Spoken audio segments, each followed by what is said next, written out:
اما بعد فاعوذ باللہ من الشیطان الرجیم بسم اللہ الرحمن الرحیم هو الذی ارسل رسولہ بالہدی ودین الحق لیظہرہ علی الدین کلہ ولو کرہ المشرکون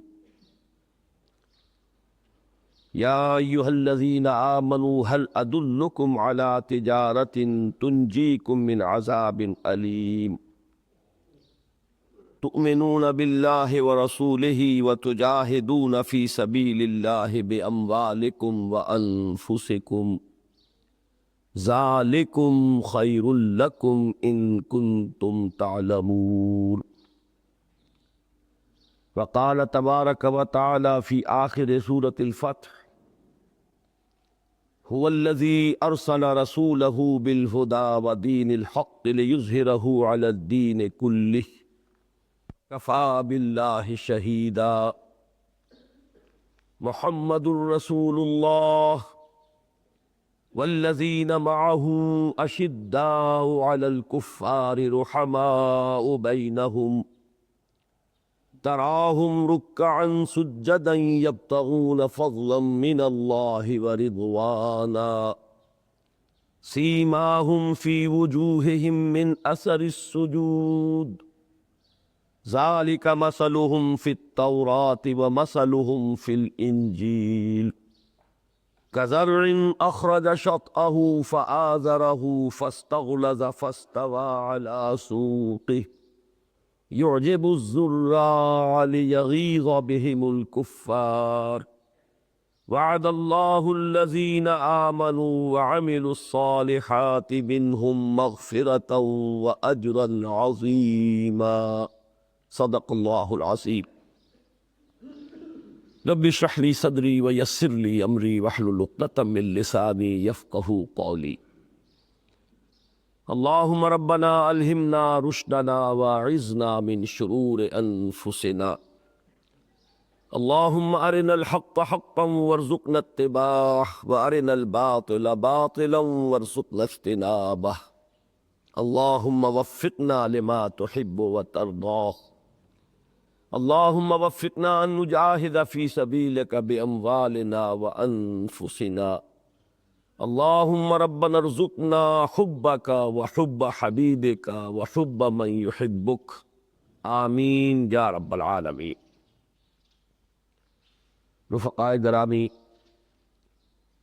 اس تربیتی پروگرام کے دوران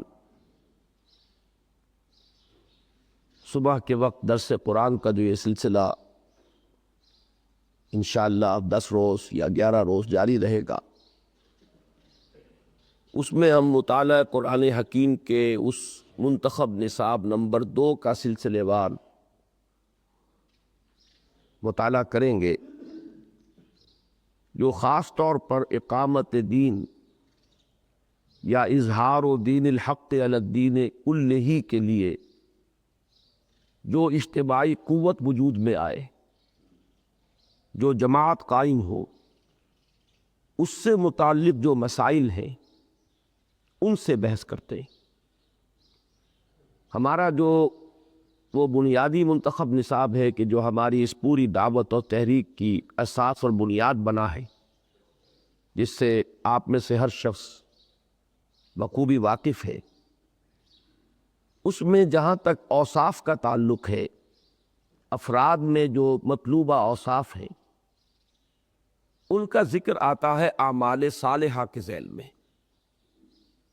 کہ ایمان کا جو نتیجہ انسان کی سیرت میں، اس کے کردار میں، اس کے اعمال میں رونما ہونا چاہیے، اس کے جن اثرات و ثمرات کا ظہور ہونا چاہیے وہ کیا ہے۔ تو جو اس کا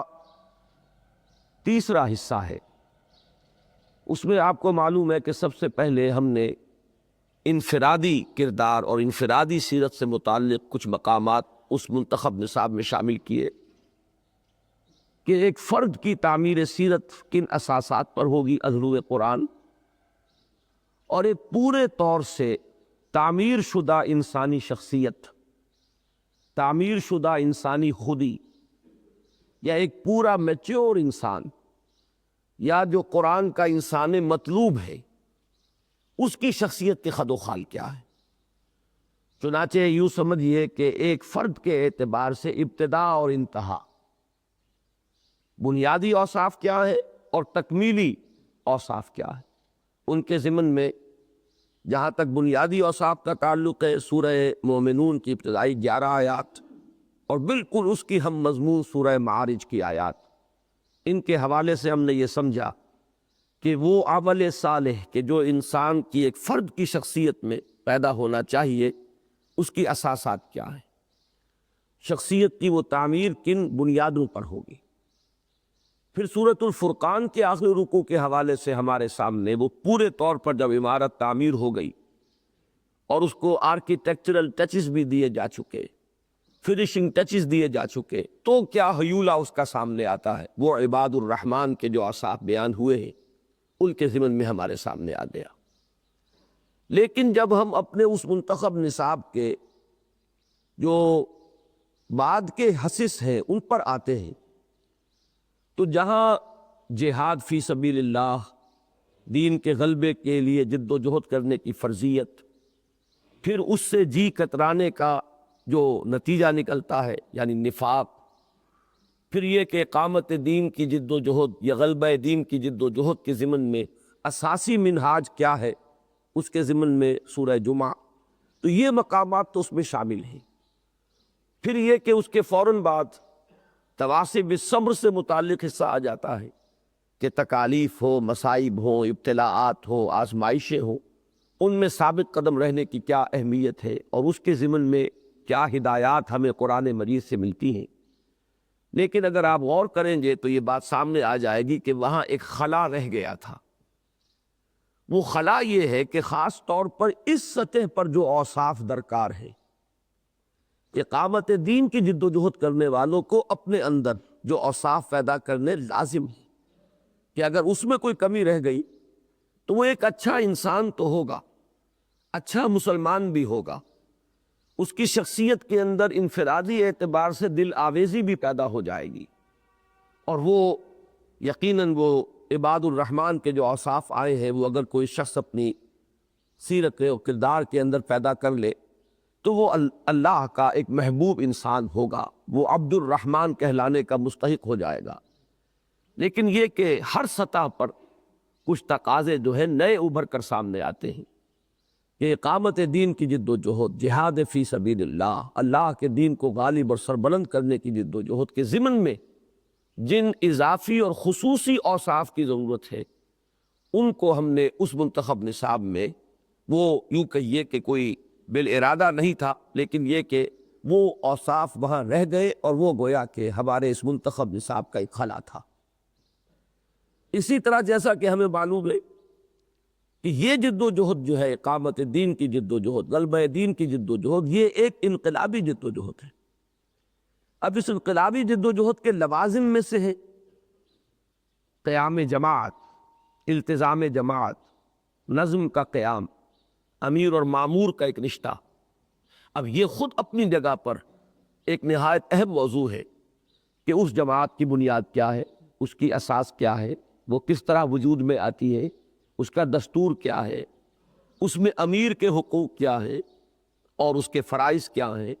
مامورین کے حقوق کیا ہے، ان کے فرائض کیا ہے، ان کے باہمی مشورے کا کیا نظام ہوگا۔ اب یہ تمام چیزیں بھی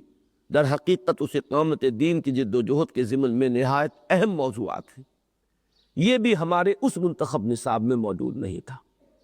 تو اصل میں یہ وہ خلا ہے کہ جس کو پر کرنے کے لیے یہ ہے جو ایک ضمیمہ سمجھ لیجئے، تتمہ سمجھ لیجئے اسی منتخب نصاب کا، یا یہ کہ اسے ہم نے منتخب نصاب نمبر 2 یعنی اقامت دین کی جد و جہد کرنے والی جماعت کے اوصاف اور اس کے تنظیمی مسائل، یہ ہے در حقیقت اس منتخب نصاب نمبر 2 کا اصل موضوع، اور اس سے متعلق کچھ مقامات ہیں قرآن مجید سے کہ جو ہم نے جن کا انتخاب کر کے اور انہیں اس منتخب نصاب میں شامل کیا ہے۔ اس میں جو اولین 2 مقامات ہیں وہ در حقیقت اس پہلے اور اصل اور مین جو نصاب ہے اس کے اور اس دوسرے نصاب کے مابین در حقیقت یہ نقطہ اتصال ہے، یہ ان کے لنک کو ظاہر کر رہے ہیں۔ چنانچہ سورہ حج کی آخری 2 آیات جن میں کہ شہادت علی الناس اس کا تصور آیا اور پھر جہاد کا ذکر آیا، شہادت علی الناس کی ذمہ داری کو ادا کرنے کے لیے لِیَکُونَ الرَّسُولُ شَہِیدًا عَلَیکُمْ وَتَکُونُوا شُہَدَاءَ عَلی النَّاسِ، اس کی ذمہ داری سے عہدہ برا ہونے کے لیے جاہدوا فی اللہ حق جہادہ هو اجتباکم، جہاد کرو اللہ کی راہ میں جیسا کہ اس کے لیے جہاد کا حق ہے۔ تو یہ در حقیقت وہاں سے اب اس کا تعلق جڑ رہا ہے، اور اس سے آگے جہاد کا یہ تصور، نہ صرف جہاد بلکہ قتال تک کا تصور، وہ سورہ صف میں ہے جس کی مرکزی آیات وہ ہے جو میں نے ابھی تلاوت کی تھی۔ هو الذی ارسل رسولہ بالہدی ودین الحق لیظہرہ علی الدین کلہ ولو کرہ المشرکون یا ایھا الذین آمنوا هل ادلکم علی تجارۃ تنجیکم من عذاب علیم تؤمنون باللہ ورسولہ وتجاہدون فی سبیل اللہ باموالکم وانفسکم ذالکم خیر لکم ان کنتم تعلمون۔ جہاد فی سبیل اللہ کا پہلا ہدف شہادت علی الناس، اور دوسرا ہدف اظہار دین الحق علی الدین کلہ، دین حق کو غالب کر دینا کل کے کل دین پر۔ سورہ صف ہمارے اس منتخب نصاب میں شامل ہے اور یہ اس کی مرکزی آیات ہے، لہذا ان کے ضمن میں پورے شرح و بسط کے ساتھ ہمارے اس منتخب نصاب میں بیان ہو جاتا ہے۔ پھر یہ کہ اس میں جو مرکزی آیت ہے جس کو کہ میں نے آپ کو بتایا کہ امام الہند شاہ ولی اللہ دہلوی رحمۃ اللہ علیہ نے ایک روایت کے مطابق پورے قرآن مجید کا عمود قرار دیا ہے، هو الذی ارسل رسولہ بالہدی ودین الحق لیظہرہ علی الدین کلہ۔ اس پر اللہ تعالیٰ کے فضل و کرم سے نہ صرف یہ کہ ہمارے اس منتخب نصاب کے درس کے ضمن میں جو ٹیپس ہیں ان میں تفاصیل موجود ہے، بڑی طویل بحثیں موجود ہیں، بلکہ جیسا کہ میں نے عرض کیا اللہ کا بڑا فضل و کرم ہوا کہ چند تحریریں جو میں نے لکھی ہیں اپنے قلم سے، اکثر و بیشتر تو اس عرصے میں وہی چیزیں شائع ہوئی ہیں کہ جن کو میرے دروس اور خطابات میں سے، جن کو کہ ٹیپ کی ریل سے منتقل کیا ہے صفحہ کرتاس پر، خاص طور پر ہمارے رفیق بزرگ شیخ جمیل الرحمن صاحب نے، لیکن یہ کہ چند تحریریں جو خود میرے اپنے قلم سے نکلی ہیں اور شائع ہوئی ہیں، ان میں سے وہ نبی اکرم صلی اللہ علیہ وسلم کا مقصد بعثت، وہ ایک نہایت اہمیت کی حامل تحریر ہے، اور اس میں 24 صفحے کی پوری 24 صفحے کا ایک مضمون کہہ لیجئے، مقالہ کہہ لیجئے، وہ صرف اس ایک آیت پر وہ مشتمل ہے، هو الذی ارسل رسولہ بالہدی ودین الحق لیظہرہ علی الدین کلہ ولو کرہ المشرکون۔ میں نے اس آیہ مبارکہ کے بارے میں اللہ تعالیٰ کے فضل و کرم سے جو بھی ممکن سوال ہو سکتا تھا اس سے بحث کر لی، اس کی ساری لغوی شرح، اس کی ساری تراکیب، اور اس میں ضمائر کے جتنے بھی ممکنہ ہو سکتے ہیں مراجع، اس میں جتنی آراء جو ہے پیش کی گئی ہیں ان سب کو سامنے رکھ کر سیر حاصل گفتگو میں کر چکا ہوں، اور اس میں کسی اشتباہ کا کوئی امکان باقی نہیں رہا۔ لیکن بدقسمتی ہے، جیسے کہ علامہ اقبال نے فرمایا تھا کہ خود بدلتے نہیں قرآن کو بدل دیتے ہیں، ہوئے کس درد فقیہان حرم بے توفیق۔ اس کے ضمن میں حال ہی میں ایک صاحب نے، ایک نوجوان، لیکن یہ کہ انہوں نے اس پر جرح کی ہے، بحث کی ہے، اعتراضات کیے ہیں، تو ان کی اس جرح سے اور ان کی اعتراضات سے تو مجھے کوئی خاص افسوس بھی نہیں ہے، وہ میں اب ان کے بارے میں کوئی اور زیادہ الفاظ استعمال نہیں کرنا چاہتا، سوائے اس کے کہ بہرحال ان کی کوئی اہمیت نہیں ہے۔ صدمہ جس بات کا ہوا وہ یہ کہ ان کی اس تنقید پر ایک تعریفی اور تائیدی نوٹ لکھا ہے مولانا امین احسن اصلاحی صاحب نے۔ اس آیہ مبارکہ کے ضمن میں جو کچھ ہم نے عرض کیا یا ہم بیان کرتے ہیں اس پر ایک اعتراض وارد کیا گیا کہ اس سے یہ سمجھنا کہ پورے کرۂ ارضی پر اور پورے روئے زمین پر اللہ کے دین کو غالب کرنا یہ نبی اکرم صلی اللہ علیہ وسلم کی بعثت کی غرض ہے اور بعثت کا مقصد ہے، یہ غلط ہے۔ اس لیے کہ در حقیقت یہاں مراد صرف یہ ہے لِیُظْهِرَهُ عَلَى الدِّینِ کُلِّهِ، یعنی صرف جزیرہ نمائے عرب کے ادیان پر دین کو غالب کر دینا، یہ در حقیقت محمد الرسول اللہ صلی اللہ علیہ وسلم کا فرض منصبی ہے۔ یہ بات اگر اس انداز میں کہی جائے کہ اولین فریضہ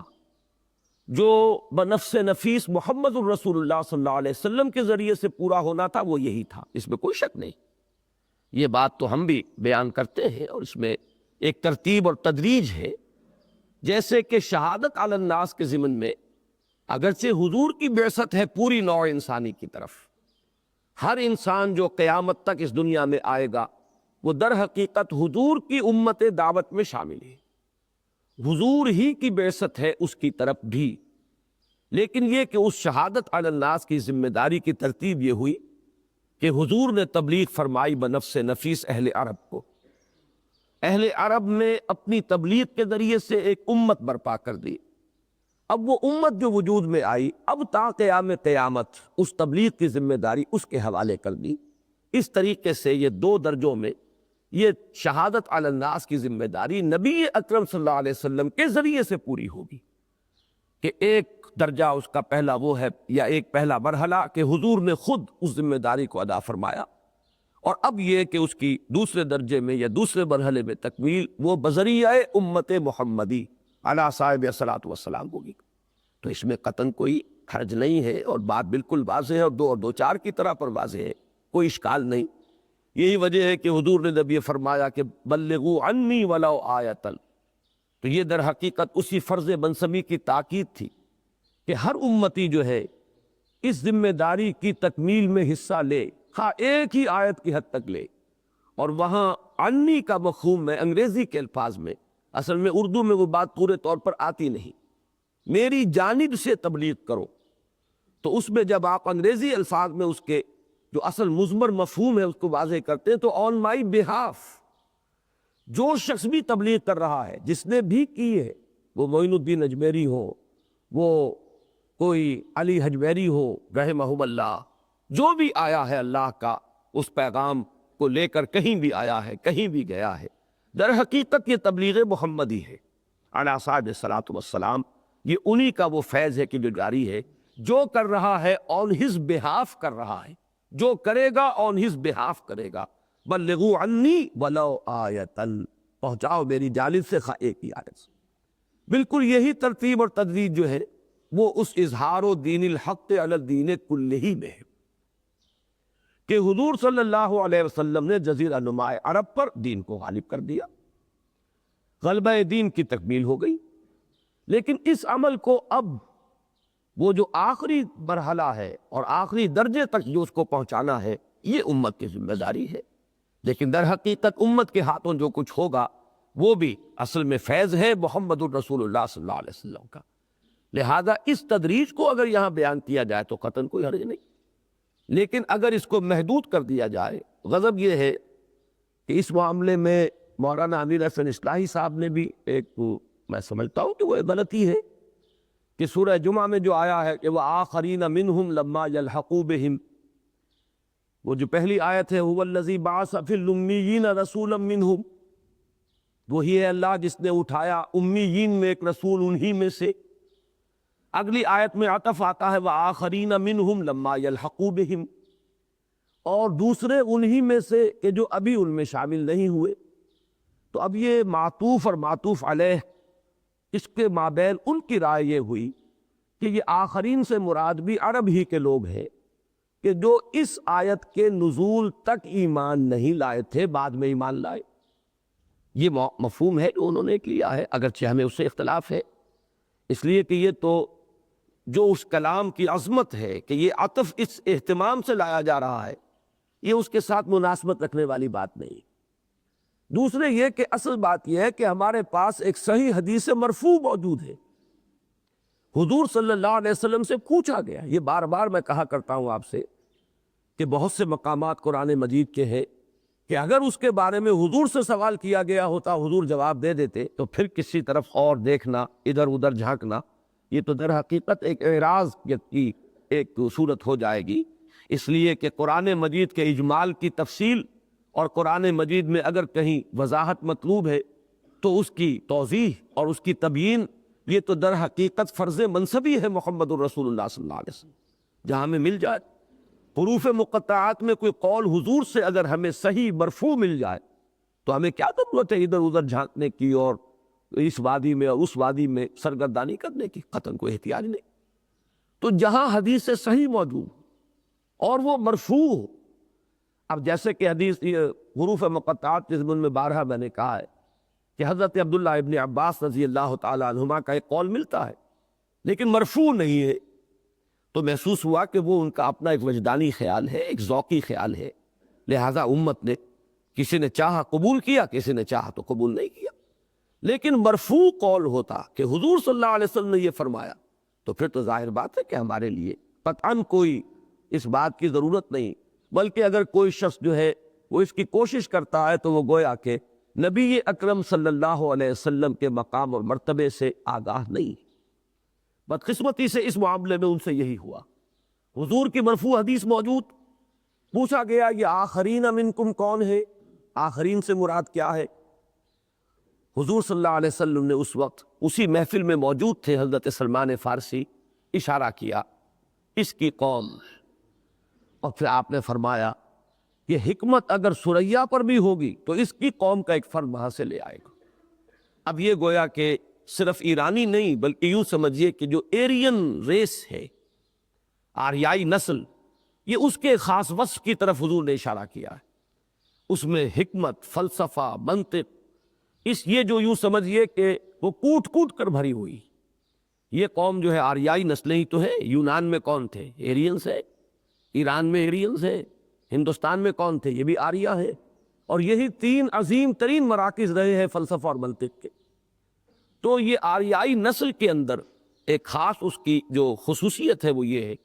کہ فلسفہ اور منطق، گہرائی میں جانا، بال کی کھال اتارنا، حقیقت تک یعنی اپنے عقل کے ذریعے سے پہنچنے کی کوشش کرنا، یہ ان کا ایک انہیرنٹ وصف ہے، ان کے مزاج کا جزو لا ینفت ہے. تو اب جب یہ حدیث موجود ہے کہ پوچھا گیا کہ آخرین قول ہے اور جواب یہ دیا گیا، تو اس کے بعد اس کی کوئی اور توجیہ کرنا اصل میں درست نہیں ہے، بلکہ استخفاف ہے حدیث کا اور قول رسول کا علی صاحب الصلاۃ والسلام. بہرحال یہ تو ان سے بھی غلطی ہوئی، لیکن جو ستم آج اس نوجوان نے ڈھایا ہے وہ یہ ہے، جس کو کہ میں تحریف فی الترجمہ کہوں گا. وہ قرآن مجید میں تحریف کے ہم بدل ہو جانے والی بات ہے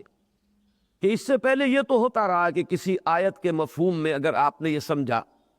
کہ مقدر الفاظ یہ ہیں تو بریکٹ میں ان کو شامل کر کے، یہ مولانا ابوالکلام آزاد نے بہت کثرت سے کیا ہے. اس سے پہلے کے تراجم میں یہ چیزیں بالعموم ہمیں نہیں ملتی. لیکن یہ ہے کہ چونکہ اس دور میں ایک ضرورت محسوس ہوئی تھی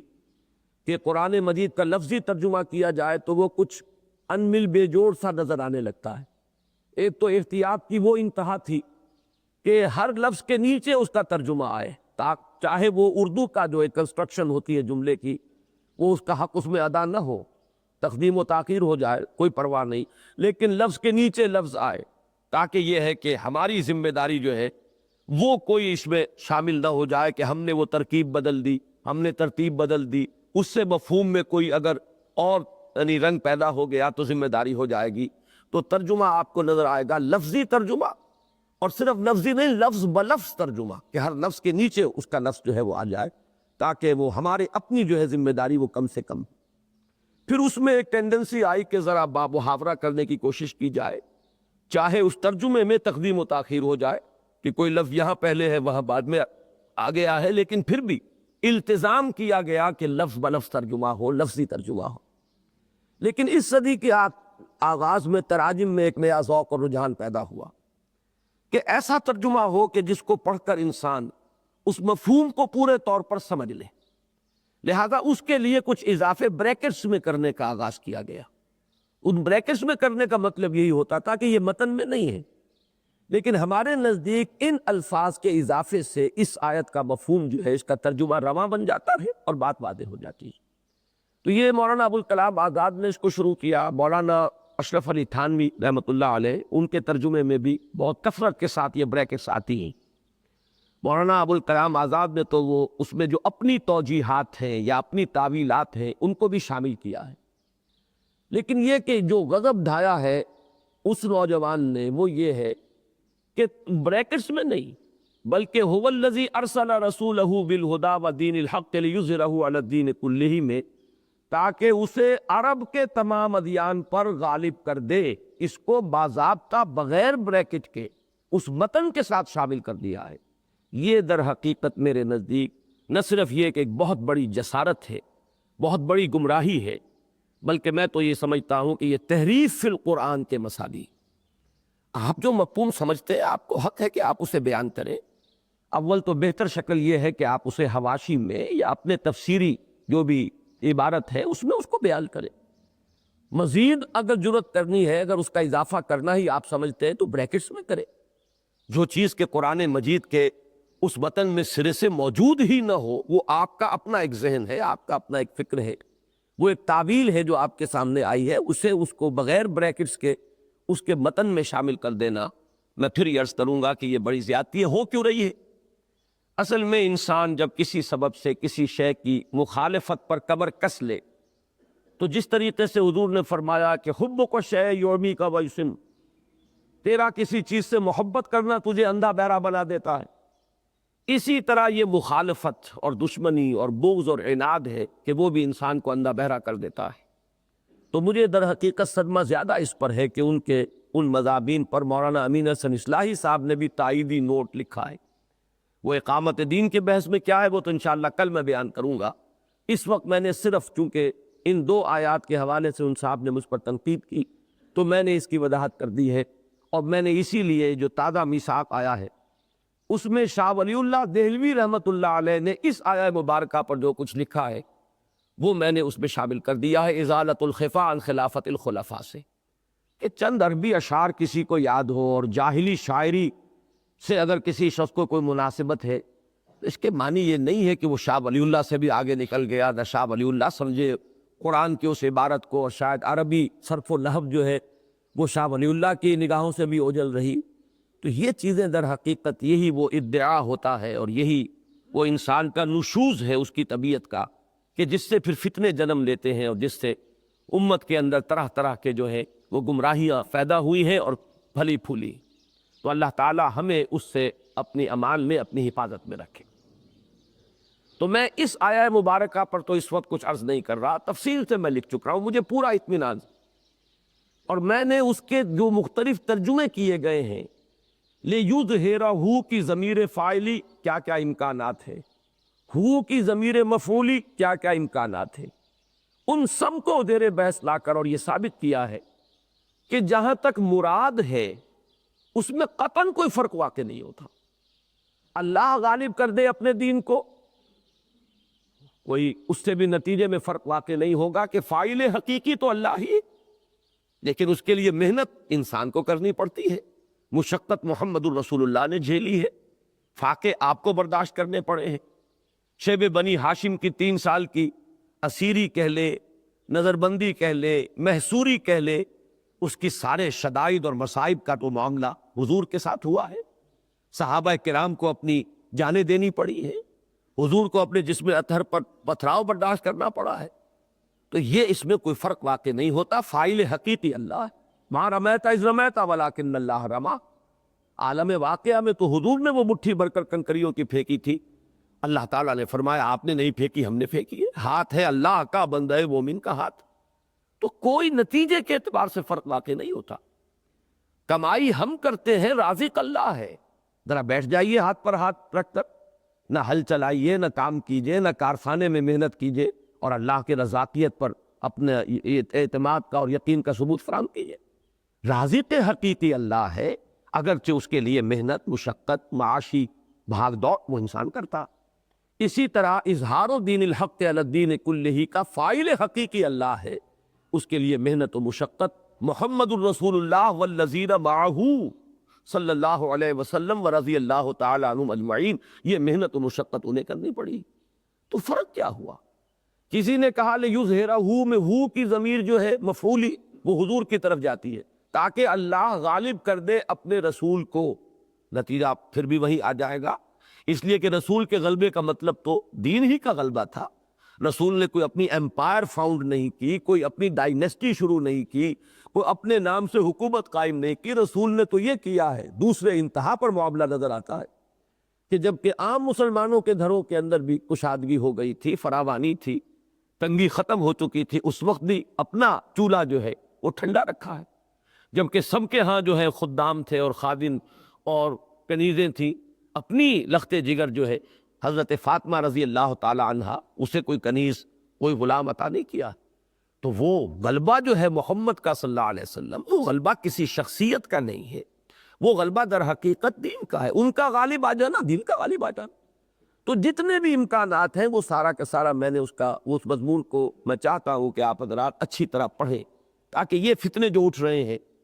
اور ہم نے اپنی اجتماعی جد و جہد کا جو ہدف معین کیا ہے، اقامت دین، اظہار و دین الحق علی الدین کلہ، اس کے بارے میں شکوک و شبہات پیدا کرنے کی جو کوششیں ہو رہی ہیں، تو ہم کہیں لا علمی میں اور اپنی کم فہمی کے باعث اور ذہن کے پورے طور پر اس کے سامنے ان حقائق کے واضح نہ رہنے کے باعث کہیں ایسا نہ ہو کہ ہم کسی ایسے کوئی جو تحریک ہو یا کوئی ایسی کوشش ہو ہم اس سے متاثر ہو جائیں۔ اب اصل میں جو اس آیہ مبارکہ کا جو تعلق ہے، جو ہم اس درس میں جس کو کہ ہم لینا چاہتے ہیں، وہ اصل میں سورہ فتح کی آخری آیت ہے۔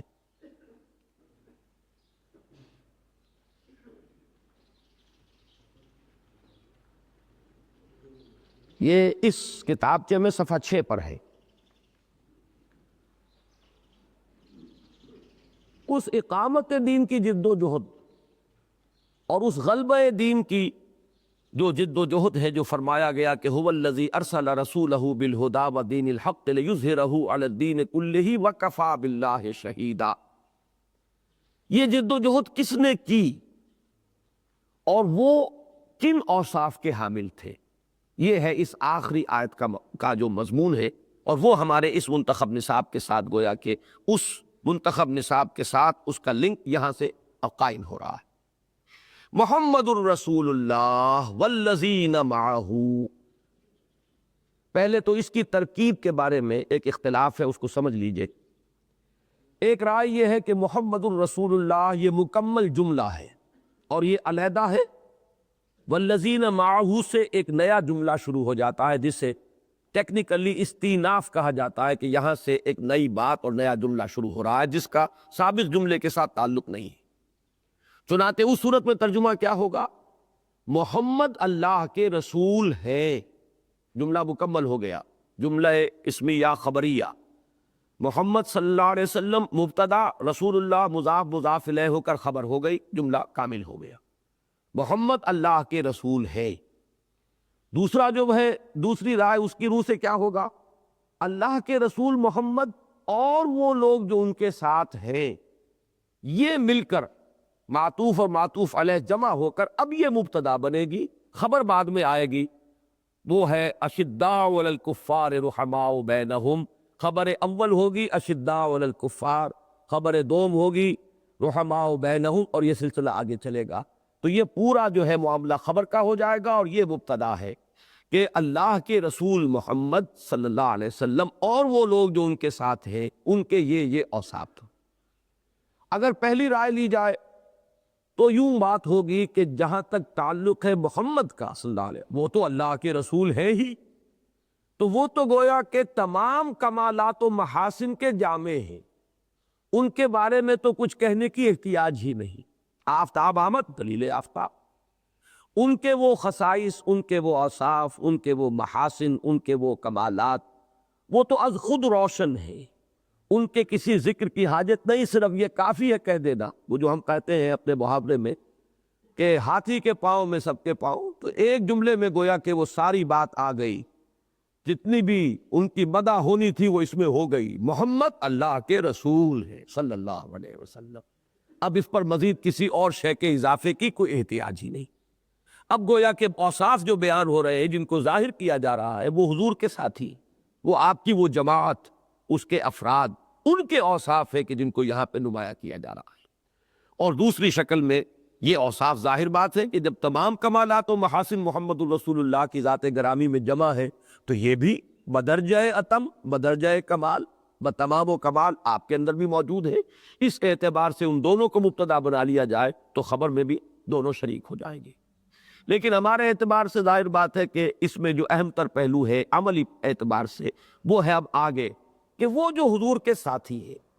ان کے اوصاف کیا ہے. اس میں ایک اشارہ اور ہو گیا ہے، اس پر بھی توجہ کر کے آگے بڑھیے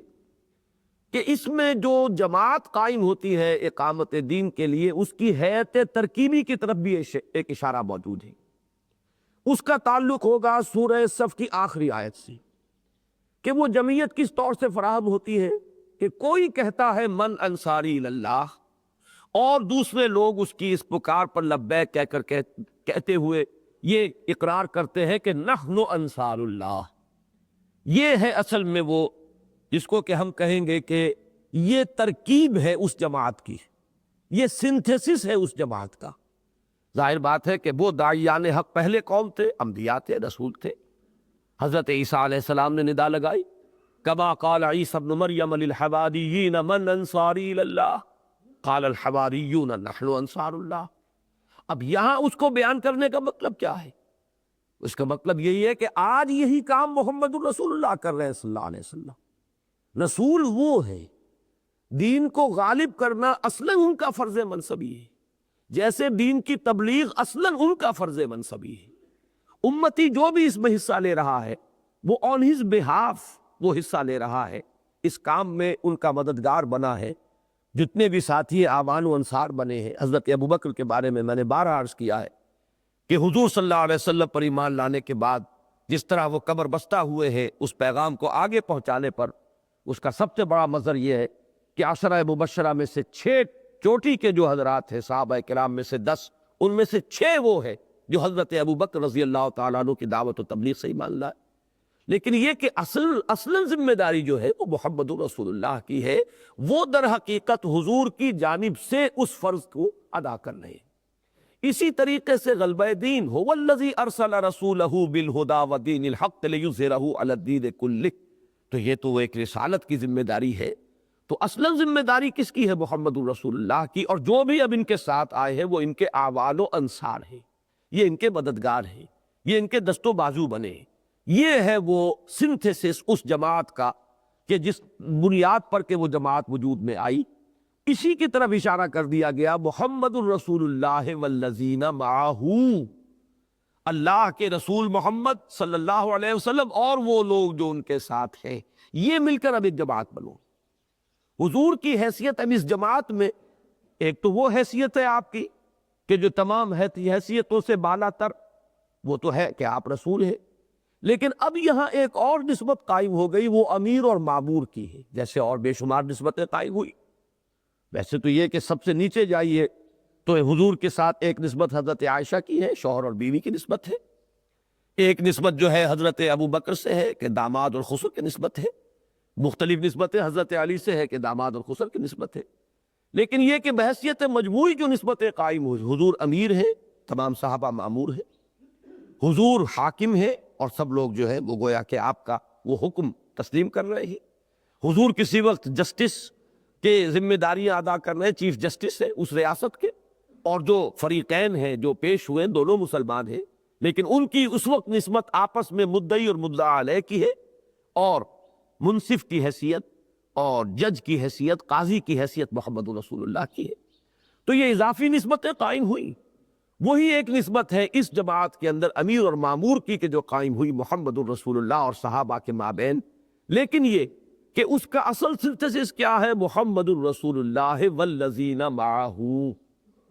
اور اس کا ربط پھر ذہن میں قائم کر لیجئے، من انصاری اللہ، اور اس پر یہ کہ جو کہیں کہ ہم ہیں حاضر، ہم ہیں مددگار اللہ کو. بس اس میں آئندہ جو بھی جماعت قائم ہوگی اس کو سمجھ لیجئے کہ ہمیں کہاں سے اس کے لیے بنیاد اخذ کرنی ہے. وہ بنیاد تو ہمارے لیے وہی ہے، اتباع تو ہمیں انہی کا کرنا ہے، ہمیں پیروی تو انہی کی کرنی ہے. اور حتی الامکان زیادہ سے زیادہ جتنی پیروی کی جا سکے اس میں صرف اس احتیاط کو ملحوظ رکھنا ہے کہ اب جو بھی کوئی کھڑا ہوگا وہ داعی تو ہوگا، وہ نبی نہیں ہوگا. اس حیثیت کو جو ہے ہمیشہ ذہن میں رکھا جائے کہ وہ سلسلہ ختم ہو چکا ہے۔ جیسے کہ دیکھیے میرے ذہن میں ایک حدیث آئی، حضور صلی اللہ علیہ وسلم کسی غزوے کے لیے تشریف لے جا رہے تھے اور حضرت علی کو آپ نے مدینے میں مقیم رہنے کا حکم دیا، وہاں کی نیابت یا خلافت کہہ لیجئے کہ میری غیر موجودگی میں تم یہاں رہو گے۔ اب حضرت علی رضی اللہ تعالیٰ عنہ کا جو مزاج تھا کہ جنگ پیش آ رہی ہو اور صحابہ جا رہے ہو اور جان کی بازی لگانے کا موقع مل رہا ہو اور اس میں محروم رہ رہا ہوں، تو انہوں نے شکوہ کیا کہ آپ مجھے یہاں خواتین کے ساتھ پیچھے چھوڑ کر جا رہے۔ تو دلجوئی کے لیے حضور نے فرمایا کہ کیا تم وہ بات پسند نہیں کرتے کہ تمہاری نسبت میرے ساتھ وہی ہو کہ جو موسیٰ کے ساتھ ہارون کی تھی؟ تم بالکل میرے ساتھ اسی طرح ہو جیسے کہ ہارون تھے موسیٰ کے ساتھ، سوائے اس فرق کے کہ نبوت مجھ پر ختم ہو چکی ہے، وہی کا معاملہ جو ہے بند ہو چکا ہے۔ یعنی کہیں اس تشبیہ سے یہ مغالطہ نہ ہو جائے کہ کہیں یہ قول کسی کے علم میں آئے اور اسی کو لوگ دلیل بلانے حضرت علی کی نبوت کے لیے۔ اور ظاہر بات ہے جیسا کہ آپ کو معلوم ہے بحالات میں جو بار میں ظاہر ہوئے، اگر کہیں حضور نے یہ وہاں صراحت نہ کر دی ہوتی تو خیر لوگوں نے تو انہیں خدا بنایا ہے، لیکن یہ کہ کچھ لوگوں کے لیے اس کا بھی امکان پیدا ہو جاتا کہ اس قول رسول صلی اللہ علیہ وسلم کی بنیاد پر ان کی نبوت ثابت کر دیتے۔ تو آپ نے فرمایا کہ سوائے اس کے کہ میں آخری نبی ہوں اور نبوت کا معاملہ تو اب نہیں ہے، البتہ یہ کہ جیسے حضرت موسیٰ علیہ السلام گئے تھے کوہ طور پر اللہ تعالیٰ کے طلب فرمانے پر، تو آپ نے حضرت ہارون سے کہا تھا کہ تم میری یہاں پر خلافت کی ذمہ داری جو ہے وہ ادا کرو گے، میرے نائب بن کر رہو گے، تو تم کیوں اپنے دل کو چھوٹا کر رہے ہو؟ میں تو اسی طرح تمہیں چھوڑ کر جا رہا ہوں۔ تو اب یہاں بھی جیسا کہ میں نے عرض کیا کہ وہ نسبت تو وہی قائم ہے، لیکن یہ کہ ایک بات جو ہے ہمیشہ مستحضر رہنی چاہیے، معصومیت ختم ہو چکی، وہی کا دروازہ بند ہو چکا۔ یہ تو خصوصیت ہے نبوت کی، نبوت کا سلسلہ ختم ہو چکا محمد رسول اللہ صلی اللہ علیہ وسلم پر۔ اس کو ہٹاتے ہوئے باقی جو بھی جماعت جو بھی تنظیم قائم ہوگی اس کے لیے نسبتیں وہی جو ہے اگر آپ نے قائم نہ کی تو وہ علی منہاج النبوہ وہ چیز نہیں ہوگی، حضور کے نقش قدم پر نہیں ہوگی، اس کا گویا کہ ہم نے خاکہ کہیں اور سے مستعار لیا ہوگا،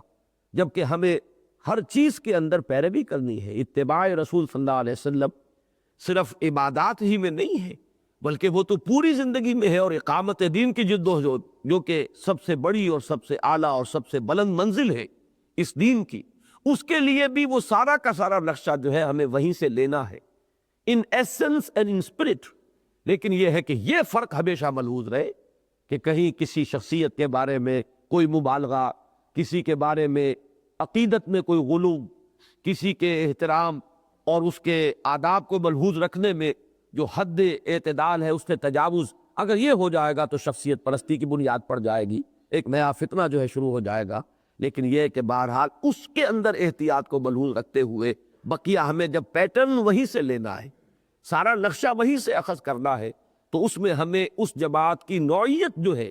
اس کے ضمن میں بھی یہ رہنمائی ملی کہ کوئی ایک شخص دائی کی حیثیت سے اٹھتا ہے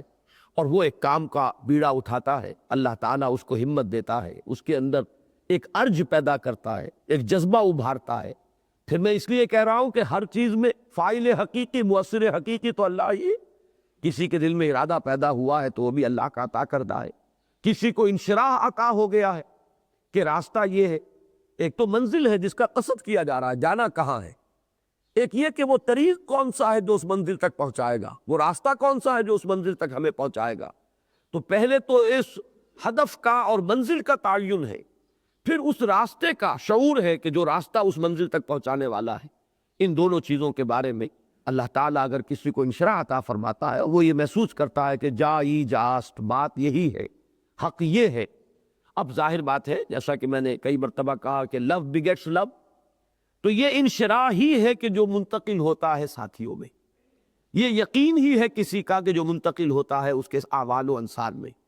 اس کو جو انشراح ہوا ہے وہی کچھ ذہنوں کے اندر منتقل ہوگا، کچھ سینوں میں منتقل ہوگا، وہ لوگ اس کے اب دست و بازو بنیں گے، اس کی پکار پر لبیک کہیں گے، اس کے ساتھ جڑیں گے۔ جیسے کہ ہمارے تبلیغی بھائی کہتے ہیں یہ جوڑ اور جڑنا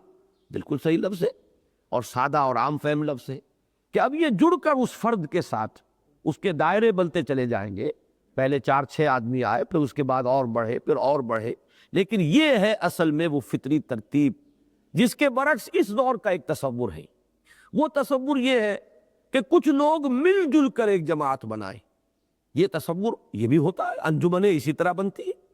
انجمنوں کے لیے کوئی داعی نہیں ہوا کرتا، بلکہ کوئی وقت کا تقاضا ہوتا ہے، کوئی ایک وقتی ضرورت ہوتی ہے۔ اب انگریز کے زمانے میں محسوس کیا گیا کہ ہندو آگے نکل گیا ہے تعلیم میں، کیونکہ ہمارے ہاں تو اختلاف رائے ہو گیا تھا۔ ہمارے بہترین عناصر علماء کرام انہوں نے انگریزی پڑھنے کو اور انگریزی علوم حاصل کرنے کو وہ شجر ممنوعہ سمجھا اور قرار دیا، لہذا پیچھے رہ گئے اور ہندو دور میں آگے نکل گیا۔ انگریز کے دربار میں اسے رسائی حاصل ہو گئی اور وہ ہر اعتبار سے جو ہے محسوس ہونے لگا کہ مسلمان اگر اسی طرح رہے تو پھر تو وہ صرف پلے دار رہ جائیں گے یا بہشتی رہ جائیں گے، وہ مشق اٹھانے والے، اور ہمارے معاشرے کے اندر جو ہے وہ بالکل پسماندہ ہو کر رہ جائیں گے۔ تو یہ ایک ارج تھی جو ابھری اجتماعی سطح پر۔ اب کچھ تقاضے کے تحت کچھ لوگوں نے وہ انجمن حمایت اسلام بنا لی لاہور میں، کہیں کوئی اور انجمن بنا لی، کسی کے تحت ہائی اسکول چل پڑا، کسی کے تحت کالج بن گیا، کوئی کالج بن کر یونیورسٹی کے درجے کو پہنچ گیا۔ اس کے لیے جو کچھ قائم ہوا وہ انجمنیں بنی کہ وہ ایک جذبہ تھا، وقت کی ایک ضرورت تھی جو بہت سے لوگوں میں بیک وقت پیدا ہوئی، اور بہت سے لوگوں نے مل جل کر اپنے آپ کو آرگنائز کر لیا ایک انجمن کی شکل میں۔ اس میں کوئی فرد واحد، اس کی دعوت، اس کا فکر، اس کا انشراح، اس کا پکار بلند کرنا، یہ چیز اصلاً فیصلہ کن نہیں ہے۔ تو انجمنیں بھی ایک طرح کی حیثیت تنظیمی ہوتی ہیں، اس میں کوئی شک نہیں۔ اس میں سب لوگ مساوی حیثیت سے شریک ہوتے ہیں، پھر وہ ووٹ کی بنیاد پر کسی کو صدر بناتے ہیں، ووٹ کی بنیاد پر کوئی مجلس منتظمہ جو ہے وہ معین کرتے ہیں، ان کے مابین حدود اور اختیارات اور جو حقوق ہیں ان کا ایک توازن پیدا کیا جاتا ہے، گاڑی چلتی ہے۔ لیکن یہ جو جماعت ہے اس کی حیثیت تشکیلی نہیں، اس میں اصل معاملہ داعی و مدعو کا ہے۔ وہ انصاری من انصاری الیہ کی ندا لگانے والا اور جو اس کی اس ندا پر لبیک ہے اس کا ہے۔ وہ شخص کے جو آگے بڑھا ہے، جس نے بیڑا اٹھایا ہے وہ، اور وہ لوگ کہ جو اب اس کے ساتھی بنے ہیں اس کی پکار کو پر لبیک کہتے ہوئے ان کی آپس میں ان کے جڑنے سے وہ جماعت وجود میں آتی ہے۔ تو یہ ایک اہم نقطہ ہے جو قرآن مجید کے ان دو مقامات کے حوالے سے پوری طرح واضح ہو جانا چاہیے اور ذہن نشین لینا چاہیے کہ سورہ صف کی آخری آیت من انصاری الی اللہ قال الحواریون نحن انصار اللہ، اور دوسری آیت یہ محمد الرسول اللہ والذین معہ۔ یہ تشکیل جو ہوئی ہے اس جماعت کی، اس کی جو حیثیت ترکیبی ہے وہ یہی ہے کہ محمد اللہ کے رسول اور وہ لوگ جو ان کے ساتھ ہیں جنہوں نے ان کی پکار پر لبیک کہا ہے اور جمع ہوئے ہیں، حاضر ہو گئے۔ اشداء علی الکفار رحماء بینہم، اب یہ پہلا وصف ہے۔ ظاہر بات ہے کہ جب وہ ایک حیثیت اجتماعیہ میں شریک ہو گئے تو اب ایک تفریق ہوئی ہے۔ ایک وہ لوگ ہیں جو اس حیثیت اجتماعیہ میں شامل ہیں، شریک ہیں، ایک وہ ہے جو نہیں آئے۔ ایک تو یہ کہ حد فاصل اس میں کھنچ گیا، نمبر دو یہ کہ جو آ گئے ہیں ان میں بھی حفظ مراتب ہوگا، سب برابر تو نہیں ہوتے۔ ابو بکر صدیق کا اپنا مقام و مرتبہ ہے، عمر فاروق کا اپنا مقام و مرتبہ ہے، ہر گلیرا رنگ بوئے دیگر اصل۔ صحابہ کے اندر تفضیل تو ہے، جیسے کہ قرآن مجید میں انبیاء کرام اور رسولوں کے بارے میں فرمایا گیا تلک الرسل فضلنا بعضهم علی بعض، یہ وہ رسول ہیں جن میں سے ہم نے بعض کو بعض پر فضیلت دی ہے۔ تو صحابہ میں بھی بعض کو بعض پر فضیلت ہے۔ ہمارے ہاں ایک پیٹرن ہے اس کا معین اہل سنت کے نزدیک کہ بالکل ٹاپ پر تو 4 خلفاء اربعہ، اور ان میں ترتیب خلافت ہی ترتیب فضیلت ہے کہ خلیفہ اول وہی در حقیقت افضل ترین ہے تمام صحابہ میں، پھر خلیفہ ثانی، خلیفہ ثالث، خلیفہ رابع، لیکن اس کے بعد پھر 6 حضرات عشرہ مبشرہ میں سے۔ ان کے بعد ذرا اور نیچے اتریں گے تو پھر وہ اصحاب بدر ہے 313، پھر ذرا اور نیچے اتریے تو وہ 1400 یا 1800 جتنے بھی حضرات تھے جو بیعت رضوان میں شامل تھے۔ اس سے پھر ایک سیڑھی نیچے اتریے تو وہ سب لوگ جو فتح سے پہلے ایمان لے آئے، صلح حدیبیہ سے پہلے یا یہ کہ فتح مکہ سے پہلے، یہ اختلاف رائے ہو جائے گا۔ اور پھر اس کے بعد عام ہے وہ لوگ کہ جو فتح کے بعد ایمان لائے۔ اس کے لیے وہ نص بھی سورہ حدیث میں موجود ہے کہ لا یستوی منکم من انفق من قبل الفتح وقاتل اولئک اعظم درجۃ من الذین انفقوا من بعد وقاتلوا۔ تو یہ جو بھی ہے فرق مراتب اور حفظ مراتب، یہ ان میں بھی ہے کہ جو الذین معہ میں شامل ہے، کہ وہ اس تشکیل میں تو ہے، اس جماعت کے افراد ہیں، سب محمد کے ساتھی ہیں صلی اللہ علیہ وسلم، ان کے لیے علیحدہ علیحدہ جو ہے وہ کوئی نام بھی نہیں رکھے گئے، ان میں کوئی درجہ بندی بھی قانون کے درجے میں نہیں تھی۔ جو اپنے جذبے سے جتنا قریب آ گیا، جس نے جتنی محنت کی، جس نے جتنی قربانیاں دی، جس نے جتنا زیادہ وقت صرف کیا، جس نے جتنا اپنے آپ کو چمٹا لیا محمد الرسول اللہ سے، اتنا ہی وہ قریب ہوتا چلا گیا، اتنا ہی پھر حضور صلی اللہ علیہ وسلم مشوروں میں ان پر جو ہے زیادہ آپ اعتماد فرمانے لگے۔ جب بھی معاملہ ہوتا تھا تو حضور کا بہت سے اقوال شاہ ولی اللہ دہلوی رحمۃ اللہ علیہ نے، وہ جو قرۃ العینین ہے فی تفضیل الشیخین، اس میں نقل فرمائے ہیں کہ آپ کے کلام مبارک میں بکثرت ملے گا جے تو انا و ابو بکر و عمر، آیا میں بھی اور آئے ابو بکر بھی اور عمر بھی، ذهبت تو انا و ابو بکر و عمر، گیا تھا میں بھی وہاں اور ابو بکر بھی اور عمر بھی۔ تو اس طریقے سے معلوم ہوتا ہے کہ یہ دو حضرات جو ہے صاحبین، یہ تو گویا کہ سائے کی طرح حضور کے ساتھ ہوتے تھے ہر معاملے میں، یہ وہ گویا کہ موجود ہے۔ تو اب جب بھی کوئی مشورہ ہو رہا ہے تو اب ولیت انہی کو حاصل ہوگی۔ تو اس طریقے سے فطری ایک ترتیب تو وہاں قائم ہوئی ہے، کوئی قانونی ترتیب جو ہے اس کے اندر قائم نہیں کی گئی، اور وہ بعد میں جو تدریج ظاہر ہوئی ہے، ظاہر بات ہے کہ اس وقت تو معلوم نہیں تھا کہ کون ہے کہ جو بدر میں شریک ہوگا اور کون نہیں ہو سکے گا۔ آخر استثناءات ہیں، حضرت عثمان بدر میں شریک نہیں ہو سکے، لیکن یہ کہ وہ خلیفہ ثالث ہے، ان کو خود حضور نے حکم دیا تھا، جیسے ایک دوسرے مرحلے پر حضرت علی کو آپ چھوڑ گئے تھے، اسی طرح اس وقت حضرت عثمان کی زوجہ محترمہ جو حضور کی لخت جگر تھی، وہ بیمار تھی، تو ان کی تیمارداری کے لیے حکماً حضرت عثمان کو حضور نے مدینے میں چھوڑ دیا تھا۔ تو اب یہ چیزیں اپنی جگہ پر ہیں، لیکن یہ کہ وہ ان کی فضیلت جو ہے وہ اپنی جگہ قائم ہے، خلیفہ ثالث ہے، ذو النورین ہے، دو نوروں والے ہیں، دو لخت جگر حضور کے ان کے نکاح میں آئے۔ بہرحال ایک تو یہ ہے محمد الرسول اللہ والذین معہ، یہ ایک حد بندی ہو گئی ہے، جو نہیں ہے ساتھ وہ علیحدہ، جو ساتھ ہے وہ علیحدہ۔ پھر ان ساتھ والوں میں درجہ بندی ہے، مراتب ہے، گر حفظ مراتب نکنی زندگی۔ اسی طریقے سے نہ ہر زن زنست و نہ ہر مرد مرد، اسی کے مطابق یہ سمجھیے کہ ساتھ جو ہے وہ بھی سب برابر نہیں، تو جو باہر ہے وہ بھی سب برابر نہیں۔ باہر تو ابو طالب بھی ہے، باہر مطعم بن عدی بھی ہے، لیکن دونوں شریف لوگ ہیں،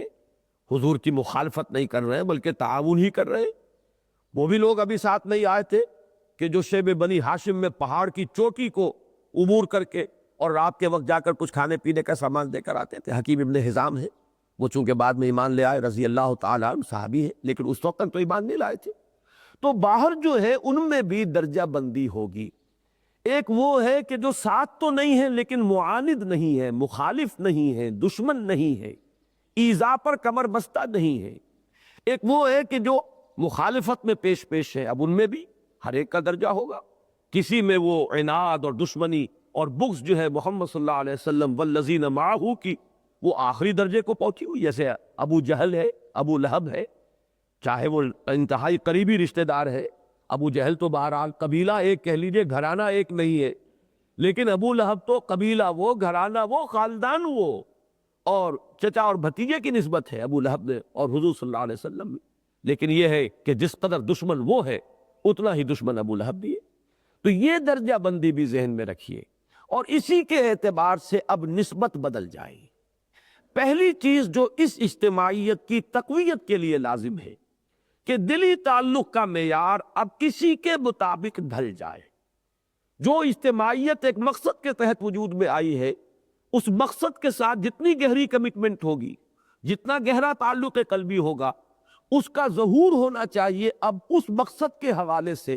جو لوگوں میں تقسیم ہوئی ہے اور درجہ بندی ہوئی ہے، اس کا عکس اس میں نظر آئے گا، تب تو بات صحیح ہے، تب تو در حقیقت ہم آہنگی ہے ظاہر و باطن میں، قول اور عمل میں۔ اگر ایسا نہیں ہے تو یہ ثبوت ہے اس کا کہ آپ کی کمٹمنٹ اس مقصد کے ساتھ صحیح نہیں۔ وہ آپ کہہ ضرور رہے ہیں، حقیقتاً وہ آپ کے احساسات کی گہرائیوں میں ابھی وہ بات جذب نہیں ہوئی۔ جس کو یہ مقصد جتنا عزیز ہو اتنا ہی وہ آپ کو عزیز اور محبوب ہو جائے، جو جس مقصد سے جتنا دور ہے اتنا ہی وہ آپ کے دل سے دور ہو جائے۔ اس میں یہ ذہن میں رکھیے کہ ایک ہے ہمارا ظاہری برتاؤ،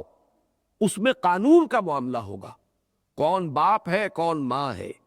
کون ہمارا دوسرے درجے پر کوئی عزیز و رشتہ دار ہے، اس کے کیا حقوق ہے۔ جیسے کہ فرمایا کہ والدین کا معاملہ یہ رہے گا کہ اگرچہ وہ تمہیں شرک پر مجبور کر رہے ہو اور وہاں تمہیں ان کا کہنا نہیں ماننا، لیکن صاحبہما فی الدنیا معروفا، ان کے بارے میں یہ ہے کہ یہ نہیں ہے کہ ان کے سارے حقوق ساقط ہو جائیں گے، دنیا میں ان کے ساتھ حسن سلوک کی ہدایت پھر بھی برقرار رہے گی۔ اسی طریقے سے بھائیوں کا معاملہ ہے اگر، یا اور رشتہ داروں کا معاملہ ہے، تو جو بھی ان کے حقوق ہے، اور خاص طور پر جب معاملہ مسلمانوں میں آ جائے گا تو گویا کہ جو بھی مسلمان کے قانونی حقوق ہے اور پھر اس پر مسلمان قرابت دار کا جو حق اور فائق ہے شریعت کے اندر، وہ دو کا تو قائم رہے گا۔ لیکن دلی ایک تعلق ہوتا ہے، دلی محبت ہوتی ہے، وہ دلی تعلق جس کے بارے میں کہ تعدد ازدواج کے سلسلے میں بھی فرمایا گیا کہ اگرچہ سورہ نساء کے آغاز میں تو فرمایا گیا کہ عدل جو ہے وہ شرط رہے گی، بیویوں کے مابین عدل کرنا لازم ہے، اگر تمہیں یہ اندیشہ ہو کہ تم عدل نہیں کر سکو گے تو پھر ایک پر قناعت کرو۔ آگے چل کر وضاحت کر دی گئی کہ ایک عدل ہے وہ کہ جس پر تم قادر ہی نہیں ہو، تم چاہو بھی تو نہیں کر سکتے، وہ دلی میلان ہے، اس پر تو انسان تو اختیار ہی نہیں ہے۔ تو کسی سے محبت کا زیادہ ہو جانا، کسی سے اس درجے نہ رہنا، یہ تمہارے اختیار سے باہر ہے، اور لا یکلف اللہ نفسا الا وسعها۔ تو جو بھی گنتی کی چیزیں ہوں گی، جو بھی ناپ تول میں آ سکیں گی، ان میں عدل کرنا ضروری ہوگا، اور بہرحال اس میں یہ نہ ہو جائے کہ ایک بیوی جو ہے وہ معلقہ ہو کر رہ جائے، کہ نہ وہ شوہر والی رہے اور نہ وہ آزاد ہی ہو کہ کہیں اور نکاح کر سکے، تو یہ معلق کر دینا یہ بہت بڑا گناہ ہے شریعت کی روح سے۔ تو یہ ہے اصل میں وہ فکری تعلیم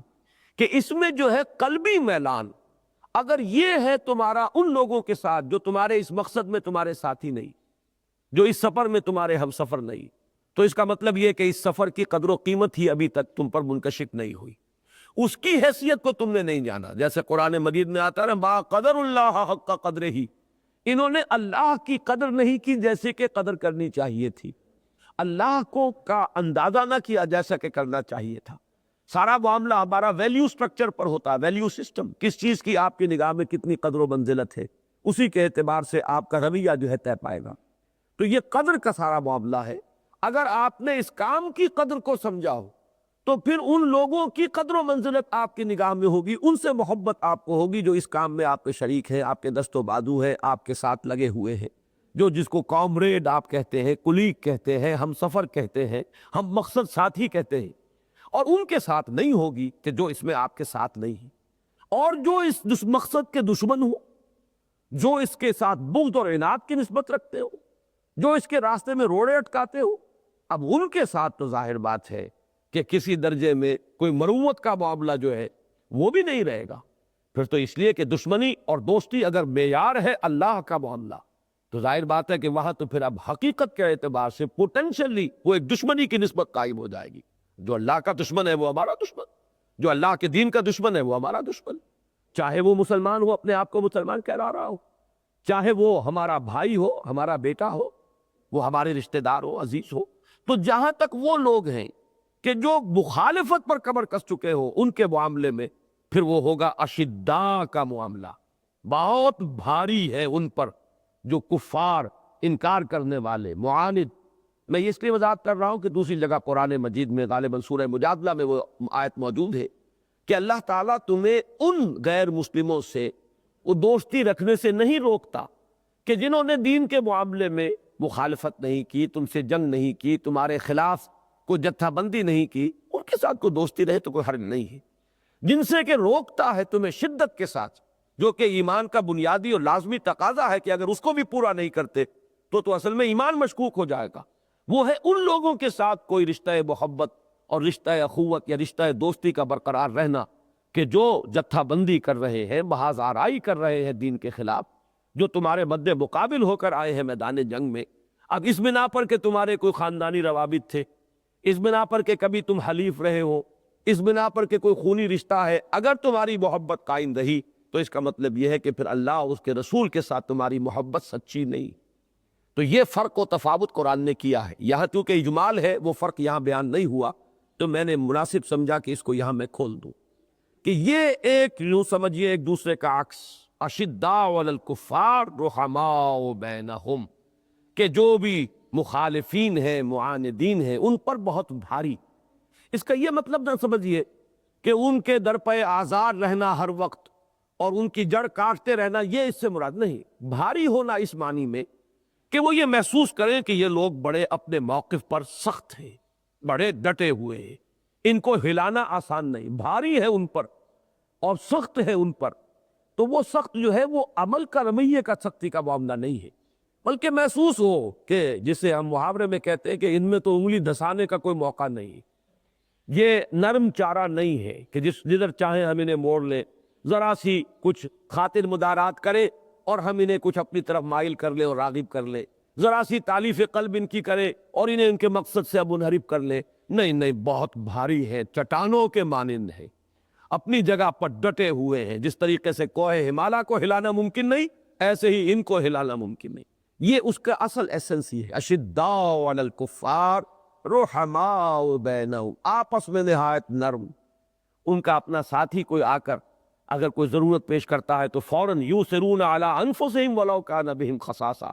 ان کو تو وہ خود اپنی ذات پر ترجیح دیں گے، چاہے خود تنگی میں ہو، خود محتاج ہو، خود اس شے کے زیادہ ضرورت مند ہو، لیکن وہ اپنے بھائیوں کو، ان کی ضرورت کو، اور ان کی کوئی مشکل اگر ہے تو اس کو اپنی مشکل یا اپنی ضرورت پر مقدم رکھیں گے۔ یہ ہے وہ باہم ان کا مہربان ہونا، باہم رحیم ہونا، باہم شفیق ہونا۔ اصل میں لفظ رفیق کا بھی جو مفہوم ہے بنیادی وہ یہی ہے۔ رفق کسے کہتے ہیں؟ دل کی نرمی۔ اسی لیے حدیث میں نے آپ کو بارہا سنائی ہے کہ من یحرم الرفق فقد حرم الخیر کلہ، جو شخص بھی دل کی نرمی سے محروم ہو گیا وہ کل کے کل خیر سے محروم ہو گیا۔ رفیق اصل میں وہی کہلائیں گے جو باہم ایک دوسرے کے لیے نرم ہو، جن کے دلوں کے اندر ایک دوسرے کے لیے نرم گوشے موجود ہوں، جو ایک دوسرے کی تکلیف پر تڑپ اٹھے، جو ایک دوسرے کے درد کو اپنے اندر محسوس کرے۔ تو یہ پہلا وصف ہے اس جماعت کا جو اقامت دین کی کٹھن وادیوں میں قدم رکھنے کے لیے تیاری کر رہی ہو۔ یہ وصف اول اس آیت مبارکہ کے حوالے سے ہمارے سامنے آیا ہے۔ ابھی یہ چیزیں ہماری اس سلسلہ درس میں سلسلے بات آتی جائیں گی۔ اللہ تعالی ہمیں ان جملہ اوصاف کو اپنے اندر پیدا کرنے کی صلاحیت عطا فرمائے۔ بارک اللہ لی ولکم فی القرآن العظیم ونفعنی وإیاکم بالآیات والذکر